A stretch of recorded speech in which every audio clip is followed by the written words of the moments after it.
공정한 사랑 제2화 공정한 사랑의 고객 만족. 안녕하세요. 연선생 커먼센스 행복연구소 멘토 연선생입니다. 공정한 사랑 제2화 공정한 사랑의 고객 만족 시작하겠습니다. 저번 시간에 공정한 사랑은 당신의 사랑을 빛나게 한다라고 이야기를 했습니다. 어떤 분은 어두운 밤하늘의 별처럼 반짝반짝 빛나는 사랑을 하고 싶고, 또 다른 분은 눈부신 햇살처럼 환하게 비추어주는 사랑을 하고 싶을 것입니다. 그러나 사랑을 하다 보면 내가 빛이 나는 것인지 아니면 상대를 빛나게 해주는 것인지 애매해지고, 나중에는 그 예쁘고 찬란했던 빛이 희미해지는 경우가 많이 있습니다. 연인이나 애인 또는 부부 관계에서 당신 또는 상대방에 대해 이건 아닌 것 같은데 라는 생각이 들 때가 있습니다. 일반적으로 이건 아닌 것 같은데 라는 생각이 계속해서 쌓이면 뭔가 두 사람 관계가 불합리하다는 것을 느끼는 것입니다. 나쁜 감정이 쌓이고 기분이 나빠지는 것입니다. 악순환이 스타트업 되는 것이죠. 그러면 연인이나 부부 중 한 사람은 또는 쌍방 모두는 연인이나 부부 관계에서 손해를 보는 감정을 느끼게 되는데, 이것이 악순환의 시작입니다. 손해를 보는 느낌의 감정은 불신으로 이어지고, 믿음과 신뢰가 깨지면 이제 두 사람의 사랑은 현실이 아닌 과거가 되는 것입니다. 사랑은 과거가 있고 현재도 있고 미래가 있습니다.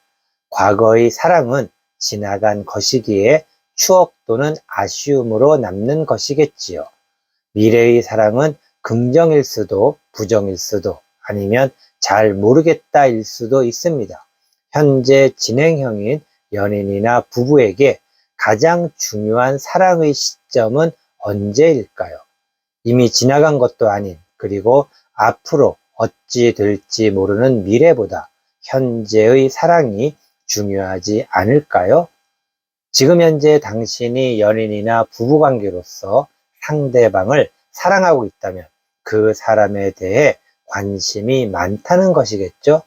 반대로 상대방이 현재 당신을 사랑한다면 당신에게 관심이 많다는 것이겠죠. 사랑은 상대에 대한 관심을 가지고 상대를 만족시키려는 능동적 행위입니다. 결혼 생활은 당신의 배우자가 당신과 공유한 관심을 확장시키는 것입니다. 확장의 핵심은 당신이 관심 있는 것에 대해 어떻게 배우자를 만족시킬 수 있는지에 대한 것입니다.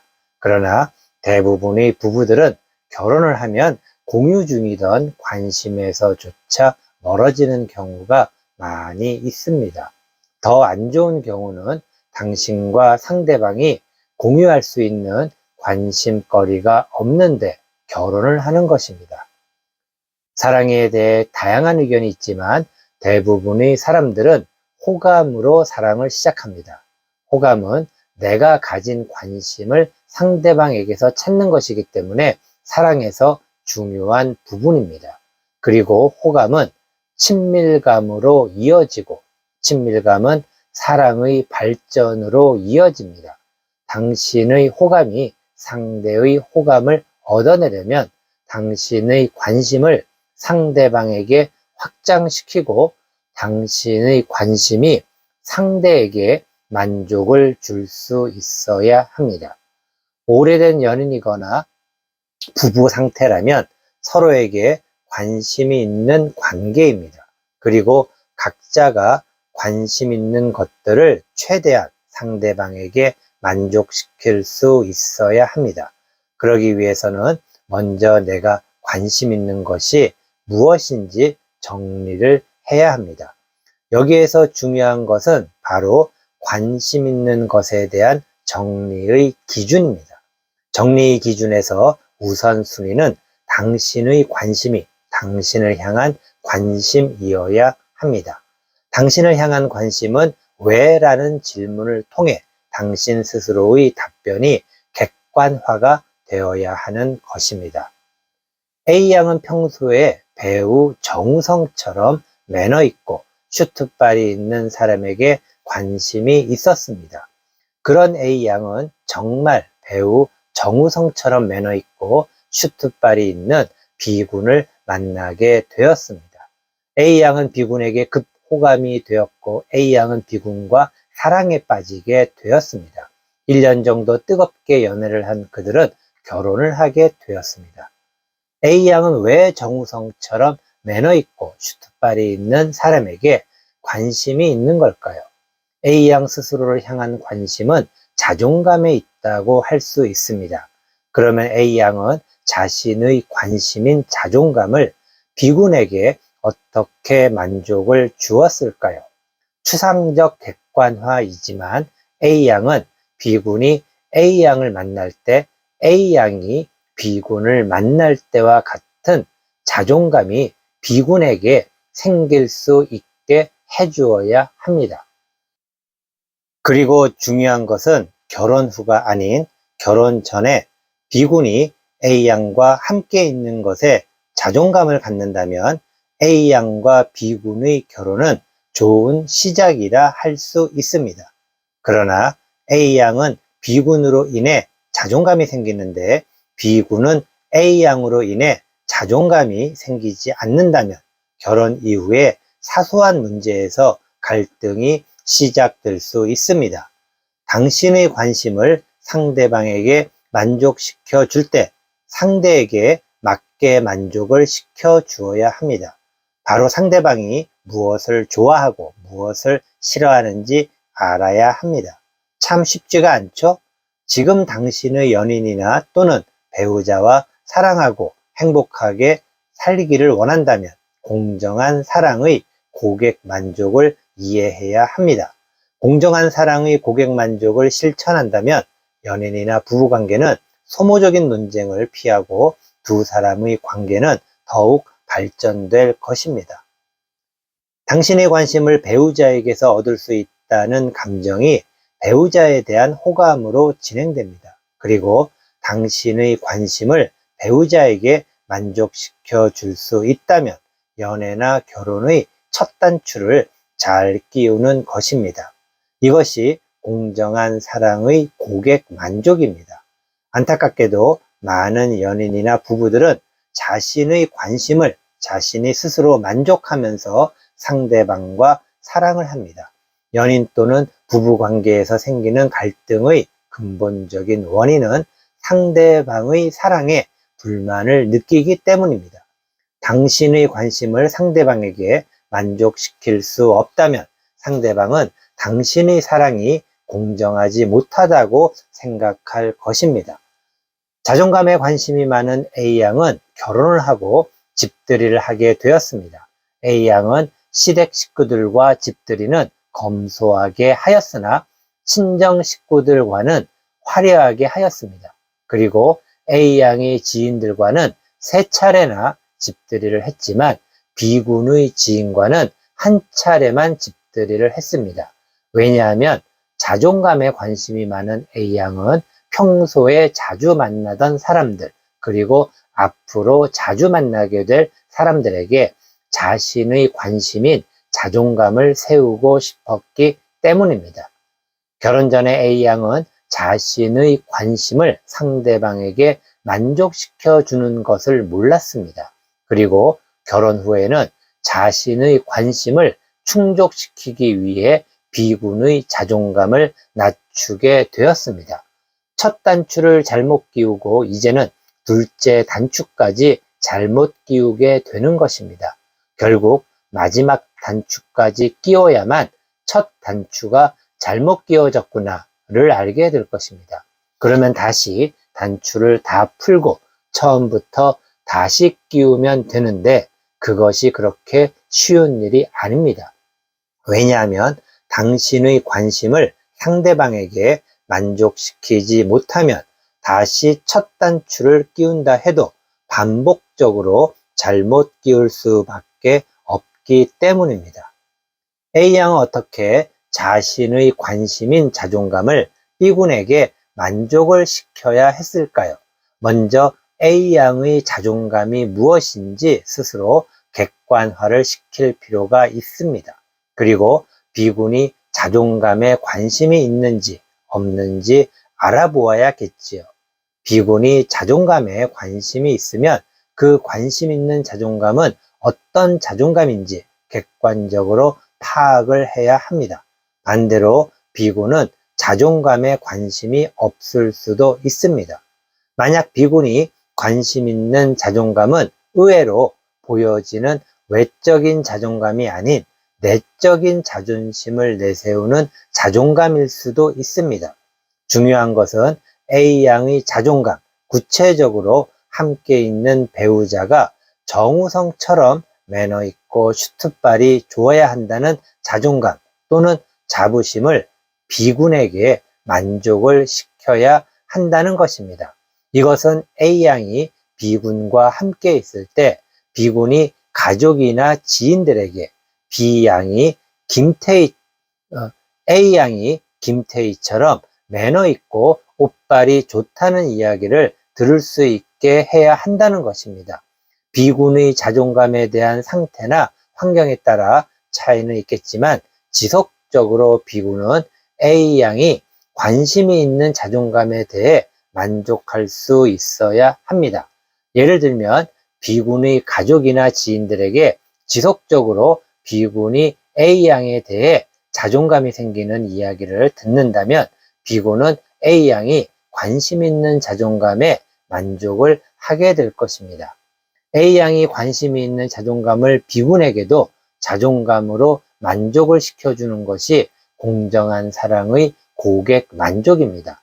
당신이 관심이 있는 것을 상대방에게도 만족시켜 주는 것이 바로 공정한 사랑이기 때문입니다. D양과 결혼을 한 C군은 결혼 전에도 그리고 결혼 후에도 낚시에 관심이 많습니다. C군은 결혼 전에는 데이트도 하고 낚시도 갔습니다. D양은 낚시에 전혀 관심이 없었지만 C군이 데이트도 하고 낚시도 하였기에 가끔씩 낚시 때문에 다툼도 있었지만 낚시를 그의 취미 생활이라 생각하고 존중해 주었습니다. 그러나 결혼 후에는 상황이 바뀌게 되었습니다. 결혼 전에는 각자의 생활 공간이 있었지만 결혼 후에는 C군이 주말이면 낚시를 핑계로 사라지고 D양이 혼자 부부 공동의 생활 공간에 남아 있어야 했습니다. 결국 C군은 가장 관심 있는 낚시를 갈 때마다 눈치를 봐야 했고 나중에는 거짓말까지 하게 되었습니다. 두 사람은 낚시 때문에 다투는 일도 많아졌고 급기야 심각한 상황, 즉 D양이 C군에게 낚시야 나야 라며 극단적 선택을 강요하게 되었습니다. 결혼을 한 커플들에게 자주 볼 수 있는 악순환으로 가는 상황입니다. 결혼 전에 C군이 자신의 관심을 D양에게 만족시켜 주었다면 좋았을 텐데요. 그래도 아직 늦지 않았습니다. 먼저 C군이 낚시에 관심을 갖는 이유가 무엇일까요? 아마 C군은 낚시를 할 때 행복하기 때문일 것입니다. 그러면 의외로 간단하네요. C군이 낚시를 해서 느끼는 행복을 D양에게 만족을 시켜주면 되는 것입니다. 가장 좋은 방법은 둘이 함께 낚시를 가는 것입니다. 그러나 아마도 함께 낚시를 가는 것은 C군도 D양도 원하지 않을 것 같네요. 그럼 D양은 왜 낚시에 관심이 없는 걸까요? 일단 야외에서 찬바람과 따가운 햇살 아래서 낚시를 한다는 것 자체가 마음에 들지 않습니다. D양의 피부는 소중하니까요. 그리고 낚시는 의외로 시간이 오래 걸리기에 집안일이나 함께 처리해야 할 일들을 제때 제대로 하지 못한다는 압박감이 심할 수 있습니다. 자, 이제 모든 것이 정리가 될 것 같네요. 공정한 사랑의 고객 만족이 되려면 C군은 낚시를 가면서 느끼는 행복감을 D양에게 만족시켜주면 됩니다. 예를 들어 피부를 소중하게 생각하는 D양에게 낚시를 갈 때마다 3시간 마사지 풀코스 쿠폰을 선물하는 것입니다. 그리고 집안일이나 처리해야 할 일을 낚시 가기 전에 혼자서 다 끝내면 됩니다. 물론 낚시에 다녀와서 함께 해야 할 일도 확실히 할 수 있다는 믿음을 주어야겠지요. 이렇게 하면 낚시를 가지 말라는 이야기라고요? 그렇게 생각할 수도 있습니다. 그러나 당신의 관심으로 인해서 생기는 연인 또는 배우자와의 갈등에는 당신의 책임이 있습니다. 그 책임이 바로 공정한 사랑의 고객 만족입니다. 당신의 관심을 상대방에게 만족을 시킬 수 없다면 공정한 사랑이 아니기에 그 사랑은 오래 갈 수가 없습니다. 예전에 결혼이 남자와 여자의 역할론이라는 유물이었을 때는 나의 관심은 나만의 것일 수 있었습니다. 그러나 이제 결혼은 또는 연인관계나 부부관계에서 남자와 여자의 역할론 비중을 낮아지는 환경이 되었습니다.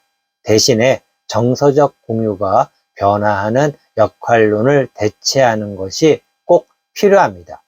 정서적 공유는 함께 마음을 나누는 것입니다. 사랑에는 친밀감, 열정, 헌신이 필요합니다. 역할론은 열정과 헌신이고 정서적 공유는 친밀감입니다. 친밀감은 함께할 때 그 깊이가 생기는 것입니다. 현대사회의 파트너, 연인이나 부부는 친밀감이 중요하고 그 친밀감은 서로의 관심을 공유하는 것입니다. 즉, 서로의 관심을 서로에게 만족을 시킬 수 있어야 하기에 상대방에 대해 더 많이 알아야 합니다. 그렇게 긍정적으로 서로의 관심에 대해 알려주고 알아가는 과정에서 친밀감이 생기면 자연스럽게 열정과 헌신의 역할론도 굳건히 자리를 지킬 수 있습니다. 오늘은 공정한 사랑 제2화 공정한 사랑의 고객 만족에 대해 이야기를 했습니다. 공정한 사랑을 위한 고객 만족은 중요합니다.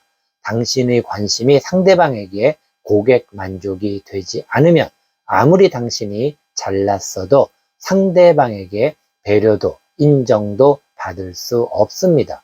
더욱이 연인이나 결혼을 한 부부의 관심은 주로 감정으로 발전하고 상대방이 그 감정에 만족이 되지 않으면 기분이 나빠집니다.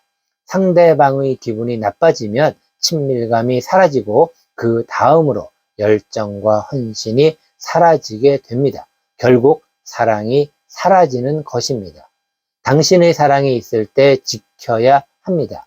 사랑이 사라지면 그 사랑은 다시 오지 않습니다. 지금 당신의 사랑이 위태롭다고 생각한다면 누군가에게 도움을 요청하세요. 당신이 믿을 수 있는 사람에게 고민을 이야기하세요. 당신의 사랑은 공정한 사랑으로 지킬 수 있습니다. 다음번에는 공정한 사랑 제3화 공정한 사랑의 남자와 여자 이야기를 해보겠습니다. 지금까지 시청해주신 분들에게 감사드립니다. 항상 시청자분들과 구독자분들이 행복한 사랑 하시기 바라겠습니다. 지금까지 연선생 커먼센스 행복연구소 멘토 연선생이었습니다. 다음 시간에 만나겠습니다. 감사합니다.